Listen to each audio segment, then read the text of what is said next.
बेवकूफ़ी में ज़मीन आसमान का फ़र्क है। आप बहादुरी दिखाओ, अपने मुल्क के अंदर इनकलाब लाना, मुल्क में लाओ। आप दूसरी कंट्रीज को क्यों हिट कर रहे हो भाई? इनकलाब अपने मुल्क में लेके आना, अपने पूरी दुनिया में थोड़ी लेके आना। आप ठेकेदार लगे पूरी दुनिया के। अब यही भुगते बंद कर देगा 7 तारीख को। नहीं इनके पास पैसा, मैं दावे के साथ कह सकता हूँ $850 बिलियन इनके पास रिजर्व नहीं पड़े हुए भाई। ये इलेक्शन करवाएंगे कि अडानी को देंगे? अडानी को कैसे मना सकते थे? अगर इनका कारोबार चल रहा होता, अगर इनके टके की वैल्यू 3 रुपए होती, ये इन पे कर्जा भी ना चढ़ता, ये दे सकते थे। जिस तरह हम अमेरिका के लिए कॉलोनी है, इसी तरह बांग्लादेश इंडिया के लिए कॉलोनी है, और इंडिया चाह रहा था कि वहाँ पे उसी का ही असल रसूख हो, जिस तरह अमेरिका हमारे पाकिस्तान में अपना असल रसूख इस्तेमाल करता है। तो उन्होंने अपने फ़वाइद के लिए, अपने फ़ायदे के लिए बांग्लादेश में इन्वेस्ट किया ताकि हमारा राज रहे वहाँ पे, और उन्होंने अपने पैसे के बलबूते पे ये किया है, और हसीना वाजे ने ये करने दिया है। बांग्लादेश का इलेक्शन नहीं होने जा रहा है, इनके पास पैसा नहीं है और इनको नहीं कोई भी देगा पैसा।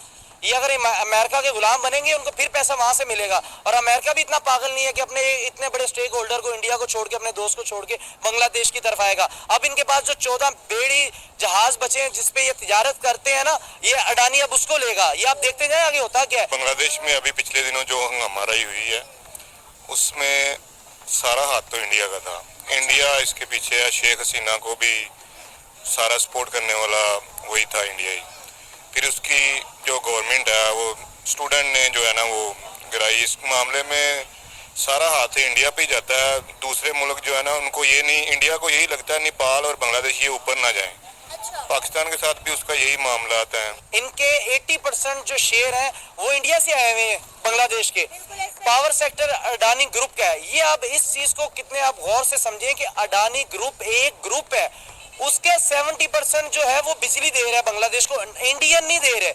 मतलब इंडिया की कंट्री नहीं दे रहा, सिंगल पर्सन, एक इंडिया का बिजनेसमैन उनको दे नहीं है। अभी भी हम 4G के आने लगे हुए हैं। तो ये चीज ऑडियंस भी कहती है कि भाई पाकिस्तान कहता है लेकिन करता नहीं है। दूसरी तरफ अगर हम इंडिया की बात करें, आपको पता है हसीना बाजी के टाइम में बहुत अच्छे ताल्लुकात है इंडिया के, और इन्वेस्टमेंट तो कूट के बांग्लादेश के अंदर है। लेकिन अब जो भी सर्कमस्टांस बने, अब अगर इंडिया उस तरह से इन्वेस्टमेंट नहीं कर रहा या हाथ हटा रहा है, तो बांग्लादेश रोने पे आ गया है, घुटनों पे आ गया है। तो क्या आपको लगता है कि इंडिया एक बड़ी पावर है कि उसके हाथ हटाने से आज बांग्लादेश के हालात बहुत बुरे हो गए हैं, घुटनों पे वो आ गया? और दूसरी तरफ अगर हम देखें तो बांग्लादेश, इंडिया जो है वो अगर कहता है तो वो इन्वेस्टमेंट करके दिखा रहा है पूरी दुनिया में। इंडिया, इसमें कोई भी शक नहीं है कि साउथ एशिया में ना इंडिया एक इस वक्त बड़ी पावर है। इकोनॉमिकली, सोशली, टेक्नोलॉजिकली, अब कोई भी इवन के सोशो इकोनॉमिक फैक्टर्स भी देख लेना तो इंडिया हर लिहाज से आ गया है। और हेलो फ्रेंड, जय हिंद। भारत पर आपका स्वागत है दोस्तों। उद्योगपति गौतम अडानी की कंपनी अडानी पावर ने पड़ोसी देश बांग्लादेश को चेतावनी दी, अगर 100 करोड़ रुपए भारी भरकम बिजली 7 नवंबर तक नहीं चुकाए गए तो बिजली आपूर्ति पूरी तरह बंद की जाएगी। इससे पहले गंभीर आर्थिक संकट से जूझ रहा बांग्लादेश की मुश्किल और बढ़ गई। अडानी पावर ने कई बार बांग्लादेश के अंतरिम सरकार के साथ बातचीत की, लेकिन कोई हल नहीं निकला। ऐसे में अडानी ने बिजली सप्लाई पूरी तरह रोक देने की चेतावनी दे डाली। अपने पड़ोस बांग्लादेश में देखे, बांग्लादेश में जब से हसीना को सत्ता से हटाया गया है, उसके बाद से ही जो बांग्लादेश में माइनॉरिटीज की स्थिति या उनके हालातों पे अगर हम जायजा लें तो काफी गंभीर हालात, खासतौर से जो हिंदू हैं उनको फेस करना पड़ रहे हैं। जो उनके बेसिक रिलीजियस राइट्स हैं, कई सारी ऐसी घटनाएं सामने आई हैं जिसमें हिंदुओं को हम उनके धार्मिक, उनके त्योहार हो, मंदिर हो, इस तरह के उनको चीजों का सामना करना पड़ रहा है। और अभी बीते दिनों जो प्रोटेस्ट हुआ, उसके चलते जहां पर लोगों ने भगवा झंडे फहराए थे, उन लोगों के ऊपर सेडिशन यानी कि देशद्रोह का मुकदमा उन पर लगाया गया है। दूसरी तरफ नाइजीरिया की बात करते हैं तो नाइजीरिया में कुछ बच्चों ने जो महंगाई और बेरोजगारी के खिलाफ धरना दिया था, उनको 90 दिनों तक जेल में रखा और 90 दिनों तक खाना नहीं दिया, और अब उन सबको सजाए मौत की तैयारी की जा रही है।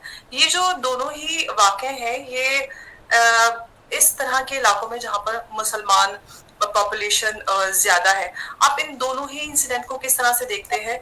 जहां पर भी मुस्लिम आबादी ज्यादा होती है, वहां पर माइनॉरिटीज की या फिर ह्यूमन राइट्स की हम बात करें तो वो कहीं ना कहीं खिड़की से निकल के बाहर चले जाते हैं। ऐसा क्यों?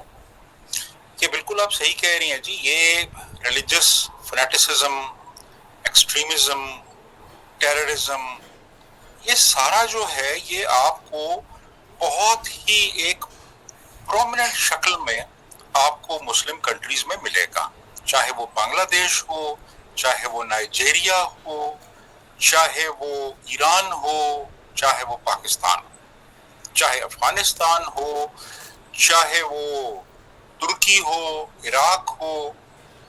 आपको एक तरह की ना माइनॉरिटीज का सप्रेशन आपको नजर आएगा यहाँ पे।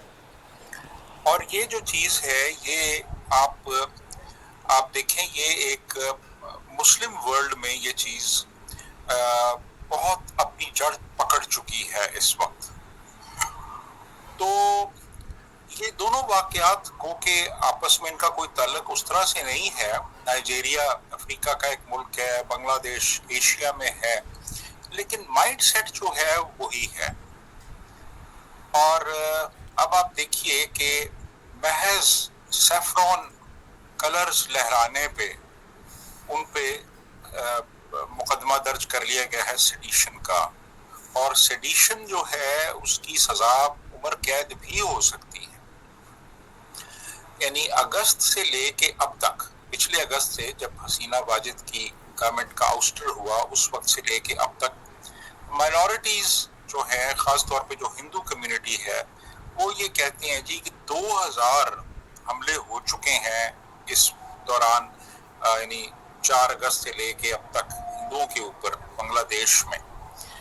और उनके जो प्रेसिडेंट हैं, इंटरम प्रेसिडेंट कह लें या चीफ एग्जीक्यूटिव कह लें, जो भी हैं, वो उन्होंने कहा है नहीं जी ये बड़ी एग्जैजरेटेड फिगर है, इतना नहीं हुआ, लेकिन स्टिल हुआ तो है। और अब आप महज इस पे कि किसी ने वो नारंगी रंग के वो झंडे लहराए, आप उन पे एक मुकदमा कायम कर रहे हैं और उसमें हिंदू लीडर्स भी हैं। फिर आपने वो जातीय पार्टी जो है उसका दफ्तर भी नजर आतिश कर दिया, वेंडलिज्म किया आपने। फिर बेशुमार इंडिविजुअल वाकयात हैं जिसमें कि हिंदुओं को हरासा किया गया, डराया धमकाया गया, तशद्दुद किया गया। और इसी के खिलाफ कल 30,000 हिंदुओं ने एक चट्टग्राम, एक शहर है जिसको चट्टगांग कहते थे पहले, साउथ में है, वहां पे उन्होंने मुजाहरा भी किया इसके हक में। अब बांग्लादेश को पता चलेगा जब इनकी बिजली कटेगी। ऑलरेडी पहले ही इंडिया को धमकियां दे रहे थे कि भाई आप अपनी फैक्ट्रियां बंद कर दें। इंडिया ने जितने भी अपने इनके मंसूबे चल रहे थे उन्होंने, इंडिया ने सारे रोक दिए। इंडिया ने ठीक है ऐसा है तो ऐसा ही सही, हम आपके साथ काम ही नहीं करते। अब ये देखिएगा, आपने बताया जिस तरह की ऑलरेडी बांग्लादेश घुटनों पे आ चुका है, अभी मजीद आएगा। देखिए बांग्लादेश आज अगर जिस मुकाम पे खड़ा था, पाकिस्तान से उसका टका वैल्यू में ज्यादा था, तो उसकी वजह थी इंडिया की सपोर्ट।